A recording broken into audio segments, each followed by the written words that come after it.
مال سے جس کو اللہ نے صاحب نصاب بنایا اس پر زکوٰۃ فرض ہے. جو مال کی زکوٰۃ آپ نے پچھلے سال دی تھی اگر وہ مال اب بھی باقی ہے تو اس سال بھی اس پر آپ کو زکوٰۃ دینی ہے. یعنی زکوٰۃ ہر سال واجب ہوتی ہے. مسئلہ کل کسی نے پوچھا کہ میرے پاس کچھ پیسہ تھا پچھلے سال میں نے اس کی زکوٰۃ دے دی, کیا اس سال پھر اس کی زکوٰۃ دینی پڑے گی؟ اس کے ذہن میں سوال یہ تھا کہ جس مال کی ایک مرتبہ زکوٰۃ دے دی گئی کیا دوبارہ اس کی زکوٰۃ فرض ہے؟ یہی بتانا ہے کہ ہر سال آپ کو زکوٰۃ دینی ہے. ایسا نہیں ہے کہ ایک 10 لاکھ روپیہ آپ کے گھر میں رکھا تھا, آپ نے پچھلے سال اس کی زکوٰۃ دے دی تو اب زکوٰۃ نہیں دینی پڑے گی, ایسا نہیں ہے. یہ مال پچھلے سال تھا تو زکوٰۃ دی گئی, اس سال ہے تو بھی زکوٰۃ دینی پڑے گی. صاحب نصاب لوگوں پر زکوٰۃ فرض ہے, اور زکوٰۃ در حقیقت مال کو پاک کرنے کا ایک ذریعہ ہے. مال کو پاک کرنے کا اور مال کو ضائع اور برباد ہونے سے بچانے کا ذریعہ ہے. آدمی کا دیوالیہ کیوں نکلتا ہے؟ زکوٰۃ نہیں دیتا اس لیے اس کو نقصان ہوتا ہے. تاریخ اٹھا کر کے آپ دیکھو گے تو آپ کو یہ چیز ملے گی کہ مالداری تیسری پیڑھی تک نہیں آتی. شہر میں آپ اگر سروے کر کے دیکھو گے تو آپ کو 100 سے زیادہ مثال ملے گی کہ امیری اور دولت مندی تیسری پیڑھی تک نہیں آتی. اس کی وجہ آپ اگر اس کی وجہ تلاش کرو گے تو بہت ساری چیزوں میں ایک چیز یہ بھی ملے گی کہ اپنے مال کی پوری زکوٰۃ نہیں نکالی جاتی.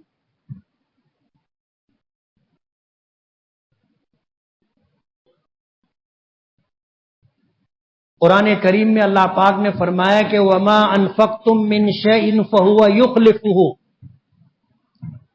واللہ خیر الرازقین، کہ جو کچھ تم اللہ کے راستے میں خرچ کرو گے اللہ وہ تمہیں واپس دے گا. فَهُوَ يُخْلِفُهُ، اللہ تعالیٰ اسے واپس دے گا. نبی کریم صلی اللہ علیہ وسلم نے قسم کھائی ہے کہ اللہ رب العزت کی قسم، بعض الفاظ میں آتے ہیں کہ میری جان جس کے قبضے قدرت میں ہے اس کی قسم، صدقہ دینے سے مال کم نہیں ہوتا. ما نقص مال من صدقہ، حضور نے قسم کھائی ہے اس بات پر کہ کسی کا مال بھی اللہ کے راستے میں صدقہ، زکوٰۃ، خیرات دینے سے کم نہیں ہوگا.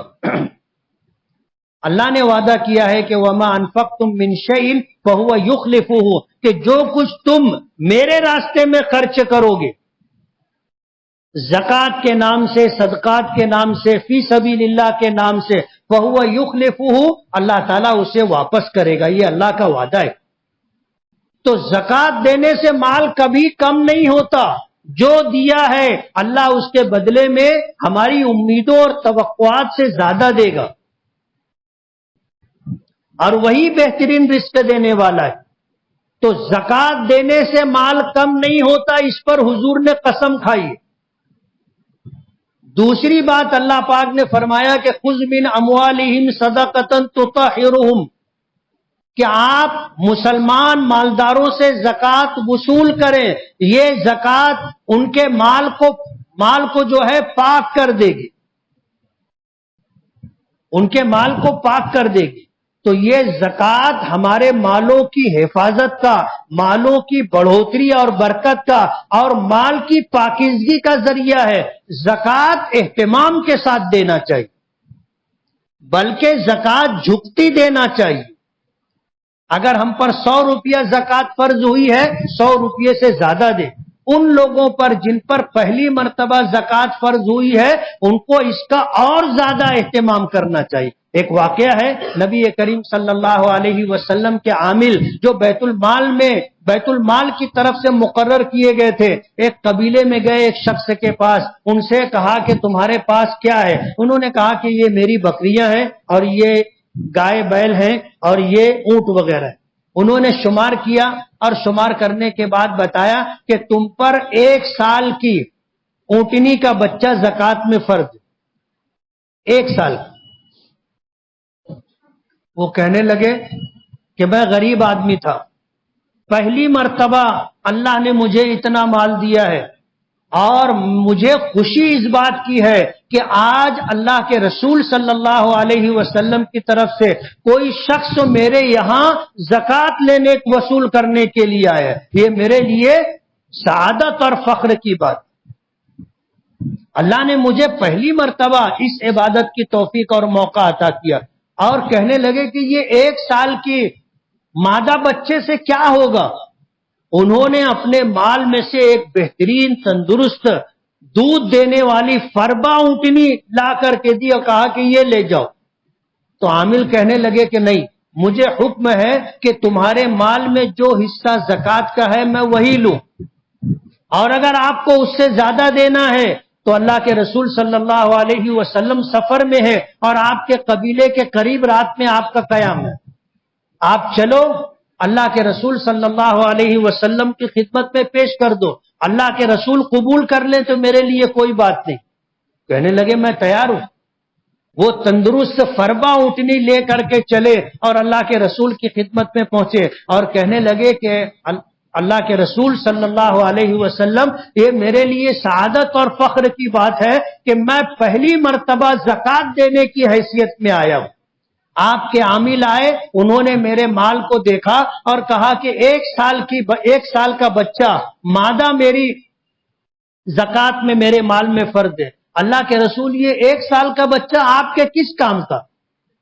یہ نہ دودھ دے سکتا ہے اور نہ سواری کے کام آ سکتا ہے، نہ بار برداری کے کام آ سکتا ہے۔ تو اللہ کے رسول، میں یہ اونٹنی لے کر کے آیا ہوں، آپ اسے قبول فرمائیں۔ حضور نے فرمایا کہ اللہ کے بندے، تیرے مال میں اتنا ہی فرض ہے جتنا میرے عامل نے بتایا، فرض وہی ہے، لیکن اگر تو خوش دلی سے زیادہ دینا چاہتا ہے تو اللہ اس کے رسول تیرے مال کو قبول کرے۔ تو زکات جھکتی دینا چاہیے۔ آپ اگر زکات جھکتی دیں گے تو کبھی مال پر زوال نہیں آئے گا، مال پر زوال نہیں آئے گا، مال کم نہیں ہوگا، اس پر حضور نے قسم کھائی ہے۔ ہم کو دکھتا ہے کہ 100 روپے میں سے 2.5 روپیہ ہم نے زکات کا نکالا تو 2.5 روپیہ کم ہوا، ایسا دکھتا ہے، لیکن اللہ کا وعدہ ہے اللہ یہ واپس کریں گے اور برکتوں کے ساتھ واپس کریں گے، یہ اللہ کا وعدہ ہے۔ تو ہم اپنے دیکھنے پر اعتماد نہ کریں، اللہ اس کے رسول کے وعدے پر اعتماد اور بھروسہ کر کے زکات پوری ادا کریں۔ آپ زکات پوری ادا کریں گے، آپ کے مال پر کبھی زوال نہیں آئے گا، کبھی دیوالیہ نہیں ہوگا، کبھی غربت آپ کے دروازے پر نہیں آئے گی، اور آپ کا مال پاک ہوگا، اور پاک مال آپ استعمال کرو گے، اللہ آپ کی جان اور مال کو پاک کرے گا۔ تقوی اور پرہیزگاری کی صفت اللہ پاک روزے کے ذریعے سے عطا کرتے۔ حج کا تعلق ہمارے مال سے بھی ہے، حج کا تعلق ہمارے بدن سے بھی، لیکن حج بھی ہر ایک پر فرض نہیں ہوتا، کم لوگوں پر فرض ہوتا ہے جو صاحب استطاعت ہو، سب پر حج فرض نہیں ہے۔ اس لیے رمضان المبارک کا مہینہ آ رہا ہے، اس کے استقبال کا مطلب یہ ہے کہ ہم گناہوں کو چھوڑ کر کے نیکیوں کے لیے اپنے آپ کو آمادہ اور تیار کر لیں۔ اہتمام کے ساتھ 5 وقتہ نمازیں، ہمارا زیادہ وقت فرصت کے اوقات ہم مسجد میں رہ کر کے اعتکاف کی نیت کے ساتھ، روزے کے ساتھ، تلاوت کے ساتھ، ذکر کے ساتھ گزاریں۔ صرف مسجد میں سونے کے لیے نہ آئیں، صرف مسجد میں سونے کے لیے نہ آئیں۔ آپ کو اگر ضرورت ہے، آپ کے گھر میں آرام نہیں مل سکتا، آپ کے لیے انتظامیہ نے موقع دیا ہے، آپ آ کر کے آرام کر سکتے ہیں، لیکن جب آپ آئیں تو کم سے کم وضو کر کے 2 رکعت نماز ضرور پڑھ لیں، قرآن کریم کی کچھ تلاوت کر لیں، پھر آپ آرام کریں۔ صرف سونے کے لیے مسجد میں آنا ظاہر بات ہے یہ استقبال رمضان نہیں۔